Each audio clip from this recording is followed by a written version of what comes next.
Antonio, it's good to see you. You too. How are you today? Today is good. The light in here is deceiving. It's like rainy and gloomy outside, but it's nice and bright inside. That doesn't surprise me.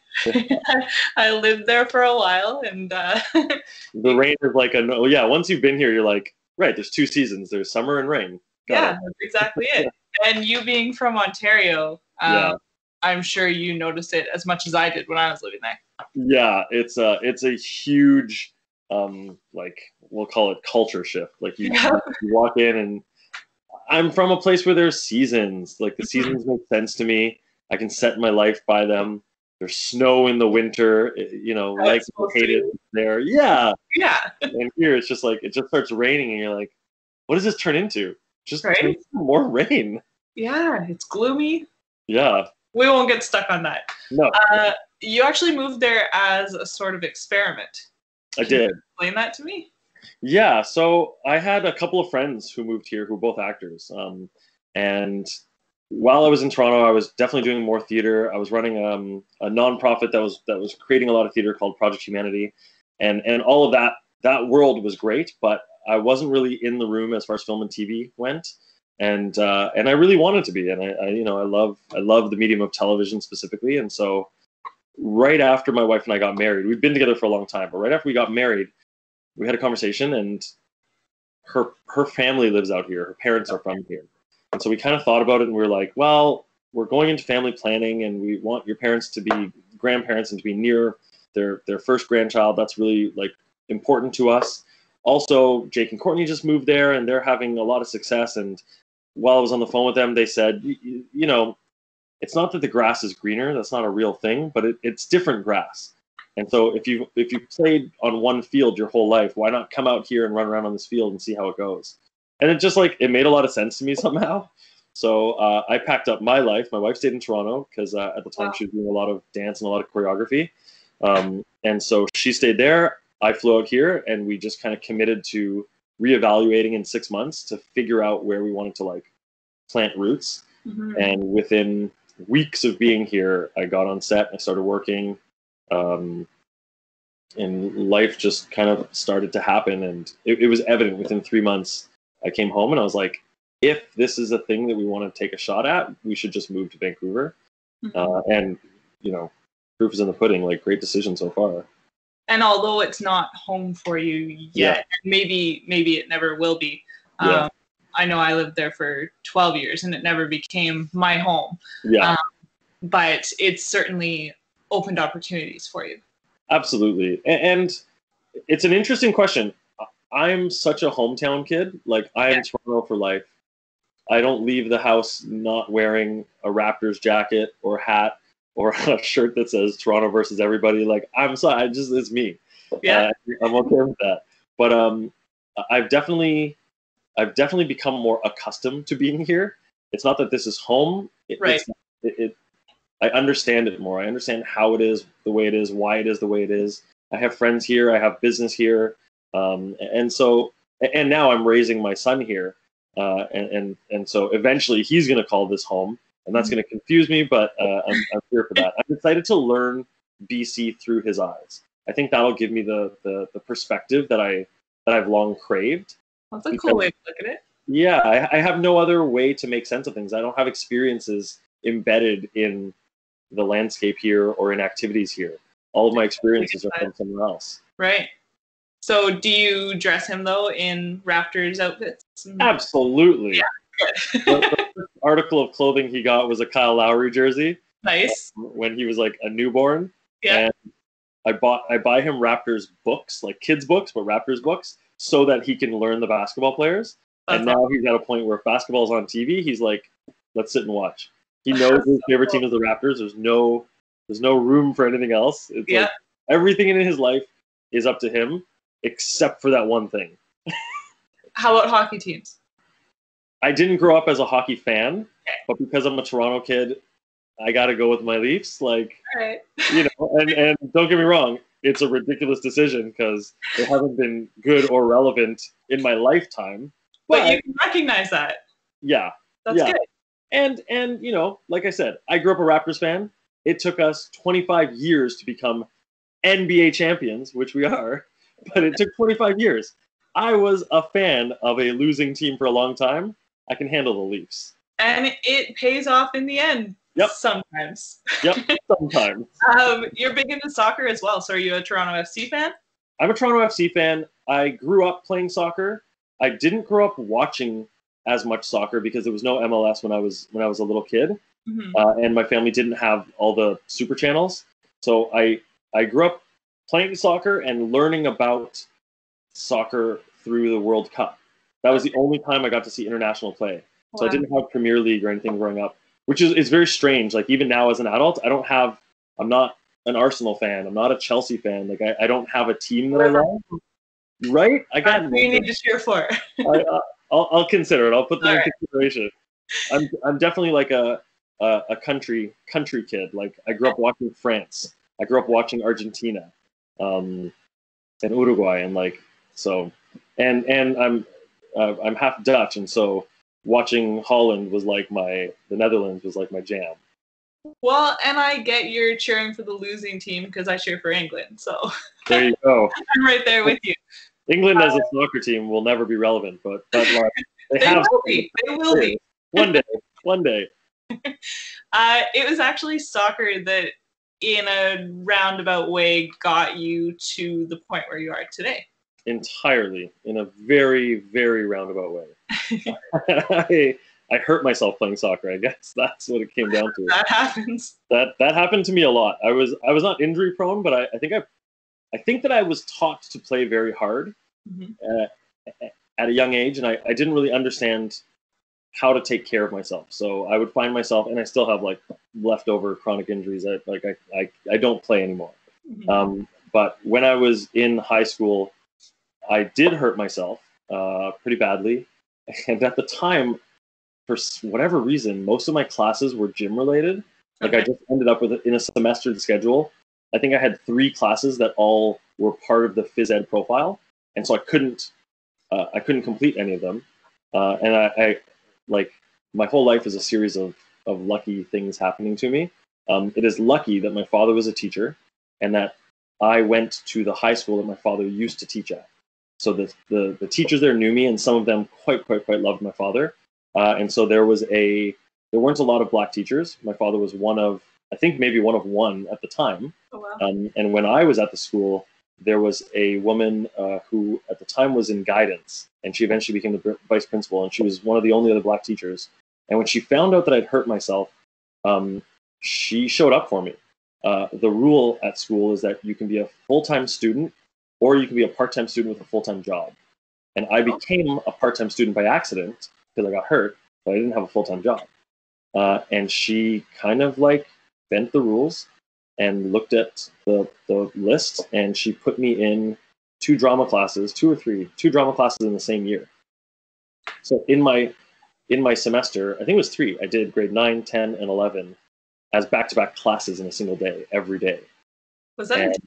It was wild. But I had no framework of what I was going into. They just needed no prerequisites. I was like, all right, if this keeps me in school, I'm in. Yeah. And one of the drama teachers had no interest in me because strings had been pulled, and she just thought that's not okay. Which sure. And then the other drama teacher was like, you're a student. Students deserve to learn. Let's go. And what they discovered is that because I played soccer, I'm pretty competitive.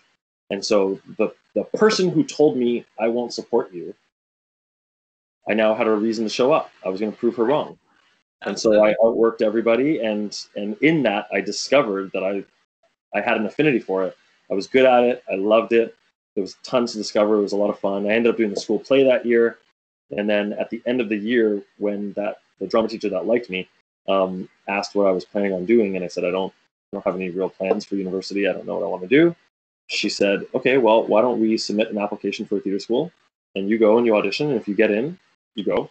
And if you don't, I don't know, go do what you want to do. It's a good deal.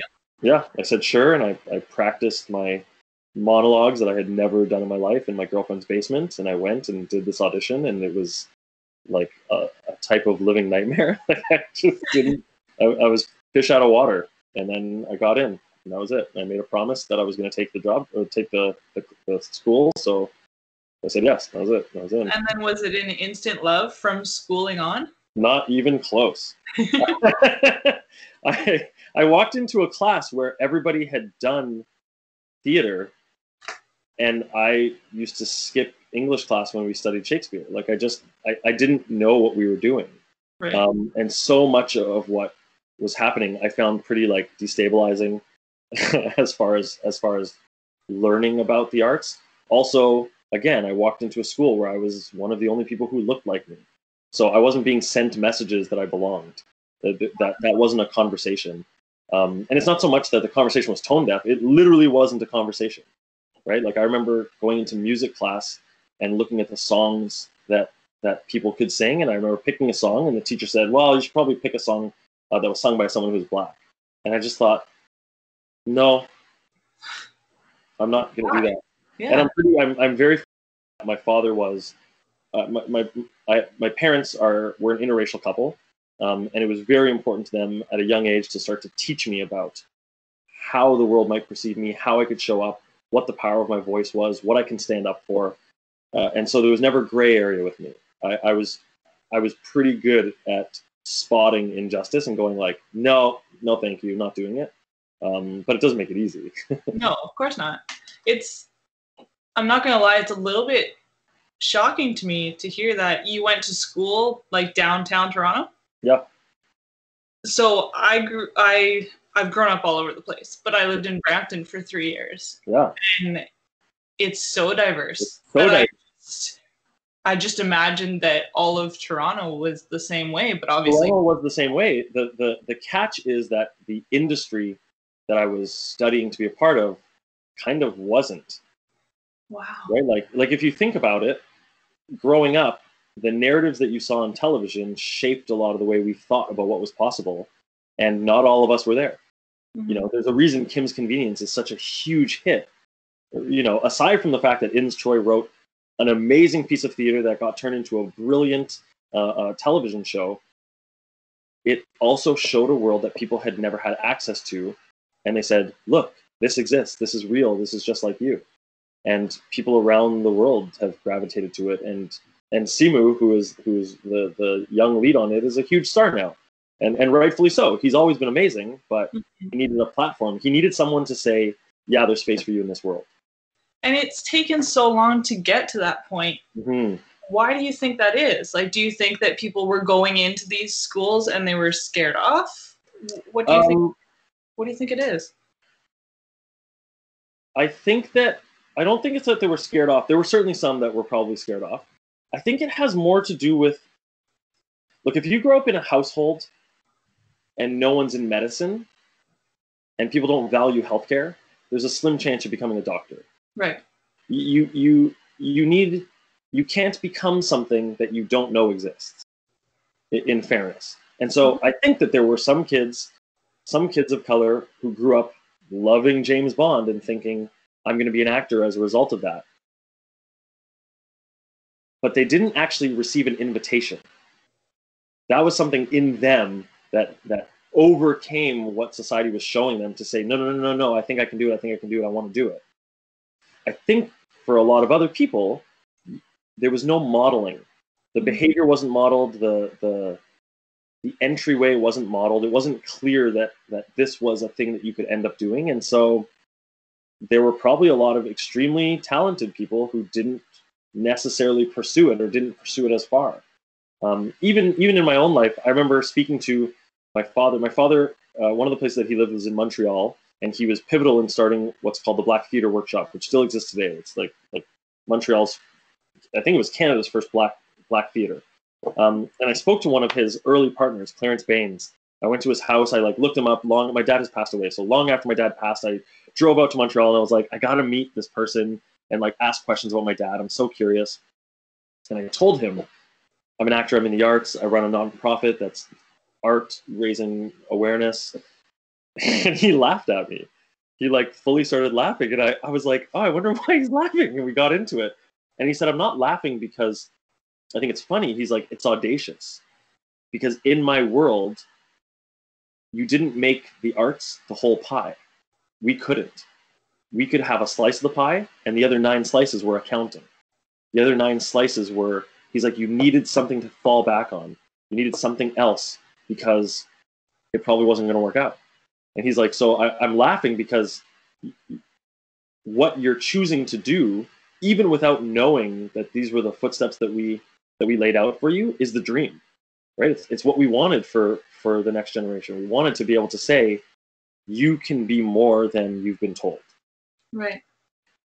So are there any shows from your childhood that stick out that did show you that, yes, there's a chance that you could make a career of this? Oh, absolutely. And this is not, and even after everything I said, that's not to say that there weren't shows. Like, what's funny is I grew up, I'm now I just worked on Christmas in Evergreen, and I was probably 13 when Hanging with Mr. Cooper came out, and she was on it, right? Holly Robinson Pete she was on Hanging with Mr. Cooper. So there were a ton of shows that I watched, even younger than, like, it's on the taboo side now, but certainly, like, I grew up with the Cosby Show. I grew up with A Different World. Those were fixtures in my household. The sound of what was possible was loud in my house because my parents were activists. So we were modeled options. As I got older, I realized that we were getting to see one of one, right? Like, we were getting to see the show that we could watch, not one of the shows where we show up on. But certainly the relationships in both Cosby and Different World were really big for me growing up. Teaching, family values and, like, sibling connection. And also they dealt with a lot of adversity on the show in really caring, thoughtful ways. When I got older, like, Fresh Prince of Bel-Air was, I'm here, like, I'm going to watch the reunion show tonight. Yeah, that's going to be so good. But again, it's because amidst all the comedy, amidst the jokes, they were able to lay down these things that actually mirrored what I was living. Right? I got to see situations that I was in and go, like, oh, I've never seen that before. It's even things as simple as, I was watching a short the other day, a Disney short. Yeah. And it was a behind the scenes thing on, I think the short was called Soul. And with that, it was following a Black male. Yeah. And the gentleman that was helping animate, that was helping create this story, said it's extremely important, although it's not necessarily part of his main story in this short, it's important that he goes into a barbershop. Yeah. And they talked about all the different hair textures and what they had to incorporate so that it would relate with all types of different people. Yeah. And to see that, it's just not something that I would necessarily think of. But it was eye-opening to see that it would have an effect so big. Yeah. And it's interesting, right? Like, we talk about that and we can say it begins to normalize something, right? It begins to offer a roundness. Like, you talk about hair textures, but it's actually creating a texture to the world where we can look at a type of people and say, you aren't one thing, right? Like, we have to get past that.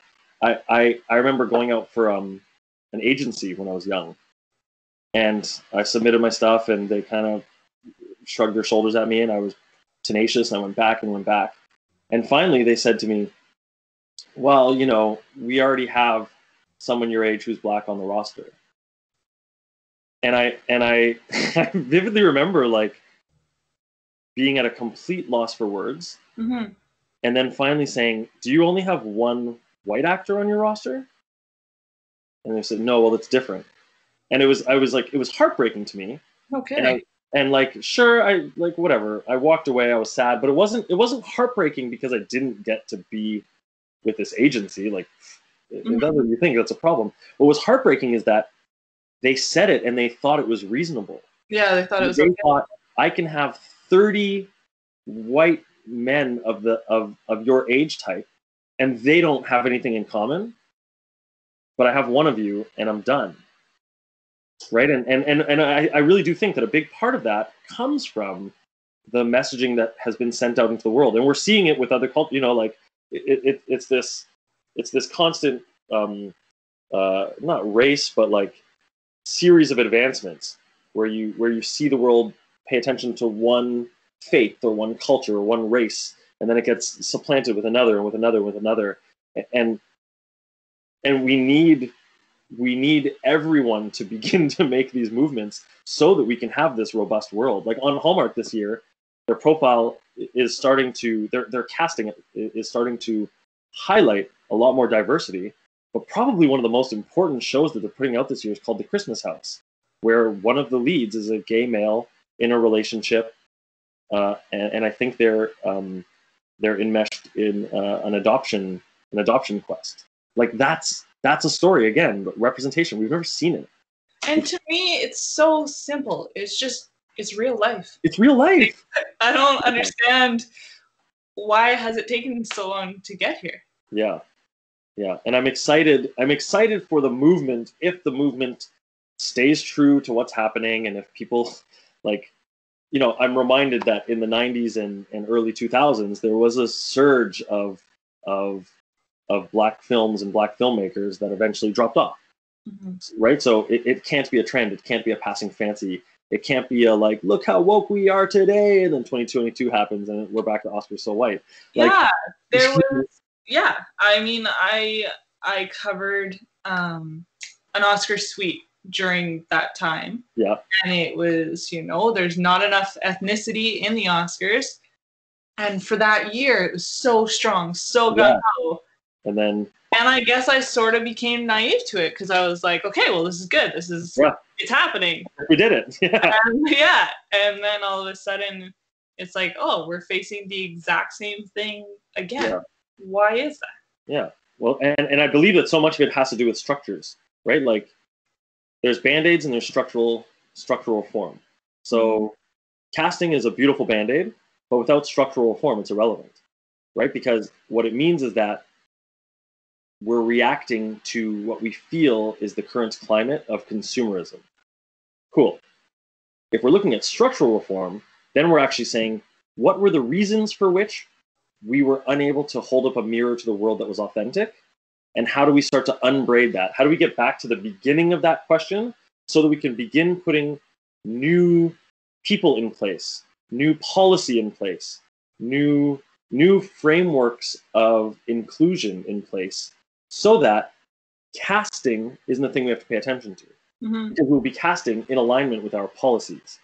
We will have a writer's room that is diverse. We'll have producers on our roster, and it doesn't mean that top to tail every single thing is now going to be filled with different faces and different voices, but they're going to be present because it won't be a question. It won't be a quota to be filled. It'll just be reflective of what we believe. So let me ask you this question. I think I know part of the answer, but why is it so important for you to be acting? The easiest answer that I can give is that I needed me to do this when I was 13 so that I could see that I could be something more. Mm-hmm. That's as simple as I can make it. I could get really convoluted about it, but I really do believe generationally we want to hand down a better world. I think that my parents were trying to hand down a better world. I want to believe that they were doing their best. I'm doing my best. But it's not enough. I don't think that it's enough to just do my best if it means being comfortable. I'm okay. I'm excited about being uncomfortable. I'm excited about making other people uncomfortable. I'm excited to say that the discomfort is where the growth lives. And if we can find a way to be that uncomfortable and to be that audacious, we can build the world that we've long needed. Because what we need as a society is an upswing. I feel like we've seen a lot of downturn, especially this year. But let's not pretend that it's only this year. It's highlighted by the events of this year. Right. But it's just been, the flashlight just got 5,000 extra lumens. That's all. The flashlight wasn't bright enough before. We're just seeing it under a much more blown out microscope. I think this year has made people, as you worded it in something I read, it's made them look at their own garden. Yeah, absolutely. I think I truly do think that this has forced people to behave slightly differently. I was talking with a friend of mine about apologizing for things and how I was brought up in a world where I kind of had to apologize for people's discomfort. It was never told to me explicitly, but it was what was modeled. I needed to protect someone's fragile experience of the world, and the onus was always on me as a person of color to go like, oh no, it's okay, you didn't hurt my feelings, or, oh no, it's okay, that's all right. And something happened this year during the civil rights uprising that swelled up as a result of George Floyd. Around the world, people of color looked at each other and they went, yeah, not anymore. And you know what's interesting is that it's the same thing that happened during the Me Too movement. Is that during the Me Too movement, women around the world just went, yeah, not doing that anymore. We're done with it. And to date, I don't feel like anyone's turned back on that. And so in doing that, what it's also meant is that people who are very close to you, who were being let off the hook on a day-to-day basis, were no longer being let off the hook. And if they were able to think critically, and if they were able to listen empathetically, they would begin to tend their own gardens. They would be able to start going like, I need to stop paying attention to what's happening out there, and I need to start figuring out what's happening here, because I've been deaf to this, and like, you know, it's decaying. I want to start planting better values. And what I like about, one of the things that I like about you and the way you come off is you're, not only are you realizing stuff about yourself, but you know that that's not over. You continue to learn, and you think it's important to learn, not only from your elders, though. You talk about learning from youth of today. Yeah. I mean, I have a niece who is 14 now, 14 going on like 30. But when she was, I think, 11, she was able to school me on gender politics, on gender theory, in a way that I'm telling you, I had never conceived of. Not that I'd never heard of it, but that it just didn't go anywhere. And I had to, like, I remember listening to her, and my mother and I got into a bit of not an argument, but a back and forth about it. Because my mom she's older, she's from a different generation, and her first reaction is like, ugh, that's ridiculous. And I just went like, is it? Is it that it's ridiculous, or is it that it's asking you to put yourself in a place where you are completely vulnerable, where you don't know something and you will be wrong time and time again? Because if that's what it's asking, that's not an unreasonable request. In fact, I think there's a lot of fairness in there. Someone is extending a hand and inviting you to do better, to be better, to grow. I think I want that. You know, and so I don't think there are boundaries on who you can learn from. I think people understand things in different ways. I mean, I have a 2.5-year-old, and his language is limited. His outlook in the world is incredible. And if I can silence the thing that's going on 24/7 in my head long enough and really show up for him, he teaches me things like on a regular basis. We asked him recently, someone was having a baby, and we said, oh, do you think it's a girl baby or a boy baby? And he went, oh, you're silly, it's a baby. Oh, and it's so true. True, right? Like, what is it? I don't know. It's such a silly story, but like it's honestly like his answer broke me. I had to sit down and be like, oh, I almost taught him this really ridiculous, like rigid gender, like, you know, I taught him something that in the world I don't think I believe, but I have inherited values that I have to look at. I have inherited information, and I have to own them. They're mine. They're all inside, and I gotta sort of go through them one by one and look at them and say, like, do you belong here? No, okay, you can go on the shelf. And it's funny because it's not that you disagree with what's going on in the world. It's not that you disagree with people's opinions or the way things are. It's just that you don't think about them. You don't sit there and you don't pick them apart to see what it is. You just react with what Yeah. you know. Yeah.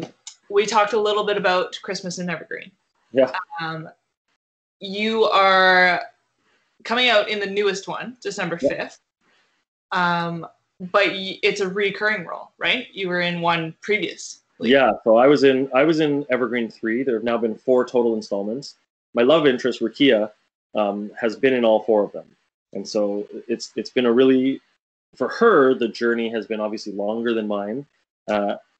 And she's really gotten to plant roots. And for the 2 of us, we've had this pretty exceptional opportunity to develop a love story that is, to me, feels a little bit deeper than some of the ones that I've previously gotten to see it in the Hallmark world, simply because, and that's not to speak ill of any of them, but it's actually to say, oftentimes we're seeing 2 people meet for the first time, and in ours, even in Evergreen 3, the premise was that we've known each other since we were little. And so we have, however old we are, 30 plus years of friendship that has now blossomed into romance. And so, we're learning each other romantically, but some of the things that have brought us to where we are happened when we were 6, 7, 8, 10, 15, 18 years old. Yeah. And you're the lead in this newest one, right? Yeah, I'm her love interest. So the 2 of us kind of show up as the primary love story. Rakia does the heavy lifting, taking the entire story from A to Z, because there are other storylines, and one of the major storylines is Holly Robinson Pete and her relationship with Colin Lawrence, who plays Thomas, and then there's another storyline with Barbara Niven and Joe, her husband Joe. Joe and Carol run the Kringle Kitchen, and so those are little bits and bobs, and then the central love story is myself and Rakia, and it's huge for both of us. It's massive, yeah.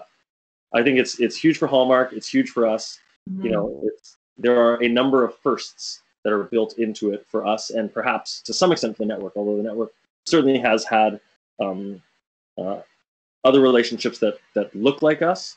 They're just few and far between, and just not quite so focused on. Yeah, or in different ways. Like in this year's profile, one of my like good friends from my hometown, Ronnie Rowe Jr., was in Jingle Bell Bride with Julie Gonzalo. And so they're an interracial couple as the leads. Alvina August and I think his name's Eon Bailey also had one this year. So it's, like I said, it's starting within the constellation, but certainly for us, I think the fact that you saw us last year, that the fans know us, that the fans have sort of been like standing for us since day one, has put this one in a place that it has a profile that matters. And those Hallmark fans, there's a lot of them. No, and they're We're not real. talking, 1 or 2, here and there. It's legions of fans. So do you get fan mail from these Hallmarkies? Sometimes, yeah. I get like fan tweets. Like that. I think that's the modern fan mail. Right. I think it's tagged and stuff and whatnot. I tell the story that so during the civil rights uprising, when things were at their height, I ended up reaching out to one of the podcasters who I did not know, and I have a very like specific view of myself where I'm just like, I live a normal life. I happen to work in an industry that has a little bit of visibility, but I've never felt like I'm visible in that industry. And again, old narratives. And so I reached out to a podcaster named Dory, and she and I have become friends through messaging, and she's kind of like taught me a lot of the Hallmark world. But I said to her that, well, when I first wrote to her, I introduced myself. I was like, hey, I don't know if you know me, my name's Antonio, I've been in this, I've been in that, I've been in this and that, and I've got this thing going on, and I'm really looking for someone to speak to, and you look like me, and you love this world in a way that I suspect I also love this world, and that we might have a real kinship, and I need someone to talk to. I was honestly looking for like communion to ask difficult questions. And she wrote me back and she was like, first of all, obviously I know who you are. Like in caps. When we got on the phone, she like couldn't stop laughing. She's like, it's just so ridiculous that you introduce yourself. But I was like, I don't know what this world is. And I remember there was an Instagram live happening at some point. and it was some Hallmark something something, and I just logged on to watch the live and just see what they were talking about because I was curious. And they stopped the live. Yeah, they were like, "Hey, Antonio, how's it going?" I was like, "Ah!" So I was like freaked out. So is it safe to say it's sometimes weird for you then? It'll always be weird for me. It'll always be weird for me until I get to know someone. I love it. Like I really appreciate that the work that we do reaches somebody, and that it reaches them in a way that's authentic enough that they feel connected. Because that's what I'm into. I love it, and I you know, I obviously probably don't have time to live on Twitter and answer everybody nonstop, but I kind of enjoy that people are bold enough to send messages to people and say thank you, or say I see you, or say I appreciate you.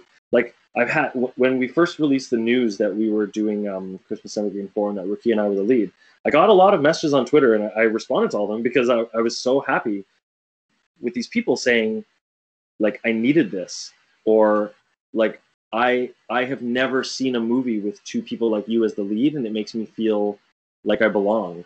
Or like people saying, like, I grew up interracial as well, or biracial as well, and I've never considered that I was invited into that world, even though I love watching this. And like my mind was blown. I was so. It is literally the thing that I stand for. So to have people reach out and kind of thumbs up it, I was like, oh my god, they're so seeing beautiful. what you're doing. Yeah. No, They're that's diehards. not. Sorry. They're diehards. Yeah. That's not all you're doing for connecting with your community, though. Put acting aside, Right. the restaurant industry. Yeah.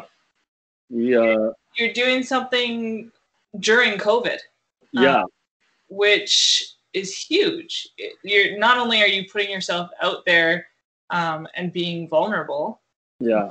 You're helping so many people, and it's called Staff Meals. Staff Meal Initiative. Yeah. Yeah, so I'm pretty lucky. So I'm part of a restaurant group that was started by a dear friend of mine, Andrew Jameson. And at the core of us, there are 4 partners in the collective, and then there's a constellation of people that we like could not live without. Who, you know, we're like WestJet, like everyone's an owner, even if you're not. Like that is where our hearts are at. And so we have 2 restaurants in the city. And when the city was ready to close down, and we knew that restaurants had to shutter their doors, it weighed pretty heavily on us that we weren't going to be able to take care of our people. Like I don't know if you've worked in restaurants, but like working in a kitchen specifically is hard, and the hours are tough, and like there's a lot of pressure, and I can't do it. I work in the front of house. To work in the kitchen, I can't do it. It takes a certain type of person. It takes a certain type of person, and so we wanted to make sure that we could show up for them, and so we put this program together. At its core, the idea was just that we were going to cook for them every day and drop it off at their house, or they would come pick it up. Something, you know, COVID regulations, we'd figure that out. And then our group is a group of like shoot for the mooners, and so we started going like, well, hang on a second, all restaurants are going to be out, so can we reach out to other restaurateurs and say all of your staff can show up and get food? And then we were like, I don't really know how to pay for that. We'll run out of food one day. We'll figure that out later. Then we were like, well, hang on a second. Like every industry is going to suffer some sort of setback. So could we cook for everyone? What would that look like? It's a little ambitious.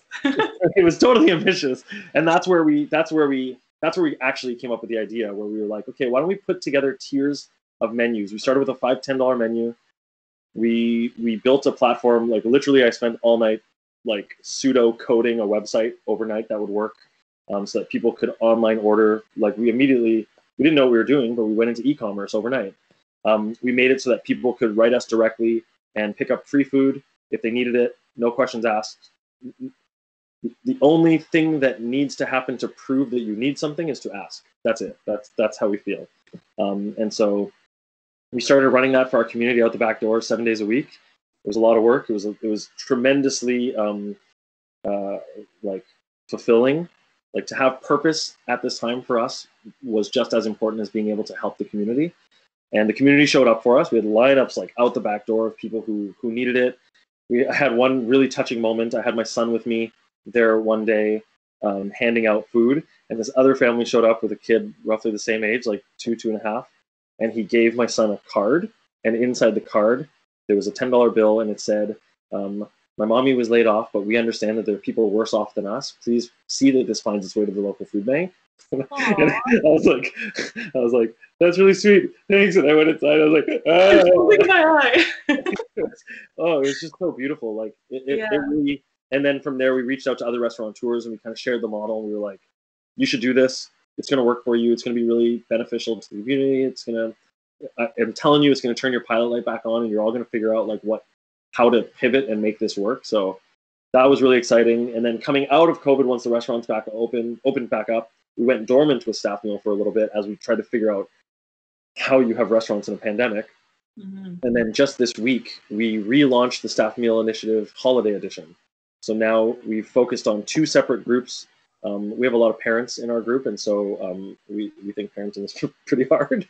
And so we wanted to make sure that we were reaching out to mothers, women, children, and so we've selected 2 agencies, and we're helping them meet their Christmas goals through our own fundraising efforts. So it's the pandemic has been really interesting for us because as much as we have been hit hard by it in a variety of ways, we've been like lucky enough to not get sick, and that has given us enough space to start to look at values and how we appear in the world. I'm a person who will use my platform every chance I get to say the thing that's on my mind. My entire restaurant group didn't have my upbringing. And so when everything shifted, we had hard sit downs. Like we had to sit down with each other and go like, do you want to show up? What do you want to do? This isn't enough. And it was like, partially it was me saying like, this isn't enough for me. Right. We can't just, and the staff meal initiative aside, because that was a group effort, it was bigger than that. It was like, we can't just show up and try to keep the lights on. We also have to make sure that we're serving. We're in hospitality. How do we remain hospitable at a time when everything's falling apart? And how do we trust that if we reach for the highest highs in hospitality, people will look out for us? And it was a big shift for our company. And like, you can follow us on Instagram now, and you'll see, if you scroll back 3 months, you'll see the kind of things we posted about, and you'll see the shift that's happened relatively recently. Like we just don't care anymore. We're telling people what we believe in, and if you believe in it, come dine with us. And if you don't, that's okay. Yeah. Yep. That's awesome. Yeah. Good for you in everything. Thank you. Working 7 days a week certainly isn't easy. And I'm guessing on top of that, you're still doing auditions. Yeah, I have been doing auditions. Of course, they're all on Zoom and Skype now, and so that's really different. Or you get to do a lot of self-tapes. I will definitely figure out in my life how to find better balance, but I'm a person who's pretty much like, if you message me, I'm awake. I don't think it's healthy. I'm not advocating it. I don't think anyone can do it, but I spend a lot of time just working to try and build a better place for my family to be, and try to make sure that everyone's keeping the lights on, we're all fed and taken care of, and all that sort of business. And but yeah, so it's a lot of juggling, and it's doable. I'm really grateful. Like my wife is in it to win it. She understands how this works. She also puts in an unbelievable amount of work, not only in, I wouldn't even say supporting our project. She and I used to run a big nonprofit together. So oftentimes when I'm coming up with an idea, it's us sitting on the couch troubleshooting something in the way that we have for well over a decade. Those are her skill sets. And then on top of that, we have our family, and it's like, how do we find family time and build Christmas traditions and make sure that everybody is getting the amount of time they deserve and that they need to grow and whatnot. So it's tricky. But now you're a part of a lot of other people's Christmas traditions. I'm happy to be a part of other people's Christmas traditions. That's so cool. A lot of fun. So it comes out December 5th in Canada. Yeah. Is it only on? I think it's December 5th. Oh, maybe I'm wrong. I think it's December 5th in the States and December 6th in Canada. You're probably right. Is that right? I just remember that they're back-to-back days, so it's either 4 or 5 or 6. So it's the Hallmark channel in the States, obviously. States, yeah. And it's W Network here. W Network here. Yeah. Cool. Which and then subscribe to, I guess. Yeah, that's all right. It'll be worth it. 1 day subscription. That's right. So what's next for you after this? Do you know? Or are you allowed to say? I think I'm allowed to say. I don't know. We'll see if I get in trouble. But I've currently been working on the Mighty Ducks. Okay. That was started pre-COVID and has picked back up. And we're just nearing the end of the first season. And it's a treat. Like it's not a I wouldn't call it a reboot. It's a continuation. Okay. So Mighty Ducks ended at some point, I don't know, 1990, whatever. And right, like so dated. And they've allowed the idea to continue as if the Ducks kept going, and now here we are in what would the Ducks look like in 2020? And the Ducks now are the team to beat. So can we see you skating in this? You don't see me skating in this, unfortunately. I'm a dad, and my daughter is I think she's the best on the team, and the way my buddy and I were talking about it, it's like I'm like Disney's bad dad. I'm like the dad that pushes their daughter a little too hard, but then out of love, exactly, and that is the thing. It's like what's been interesting about this. It's really allowed me to look at, because I grew up playing sports, look at how parents approach sports and the reasons for which your parents can be kind of like unhinged on the sideline, and then it really is coming from this place of pride and love, and it doesn't necessarily have to be about them reliving their childhood successes and failures. They really want to build space for you to try and achieve something, and they're just misguided. They're not really listening along the way. That's right. So the kids on this are like some of the most amazing. Like Maxwell Simpkins is a little rapper. He forces all of the adults to rap on set, to freestyle, and we're terrible. Half of us have like full-blown panic attacks. And then Brady Noon, he's the lead. He's amazing. My daughter's played by Sway Bhatia. She was in Succession, and she's like drummer, dancer, singer, actor. Like she told me that she was. I laugh because I think she's actually going to do it. But she told me that she was going to be in Hamilton and she wants to play Hamilton. And then she was like, I'm actually going to play all the roles. And I was like, first of all, I totally believe that you're going to play Hamilton. Second of all, wouldn't be surprised if you turn it into a one-woman show. Like, that's impressive. And it's nice to see that those goals are there. Yeah. And what's also really exciting, again, not to like go too far back into my Representation Matters stuff, but like this young group of kids looks like the kids that I grew up with in the co-op, right? Like they're just all from somewhere. They look like something. They don't all look like one thing. It's not a homogenous mix of kids. Like they're representative of a wider group. And if you think back to the original Mighty Ducks, they were like that too then. Yeah, they were. And so they have a formula, and the formula works, and the formula was right. So let's see how that goes. Also, I get to be on set with like Lauren Graham and Emilio Estevez and Dylan Playfair, who, if you're a proper Canadian, is part of Letterkenny lore. That's an awesome job. I mean, he's in Letterkenny. Like, I couldn't speak to him for the first 10 minutes because I was just like, Emilio Estevez, cool, Lauren Graham, cool, but he's in Letterkenny. Has that calmed down now? Have you gotten to? I've gotten better. Yeah, I've gotten better. I don't scream that every time I see him. Now, Antonio, I have to ask, because I ask each of my guests. Yeah. What type of socks do you wear? I saw this on your thing. I have gone through a real sock renaissance over the course of my life. My life. I did 10 years of like the fanciest, funniest, coolest socks ever.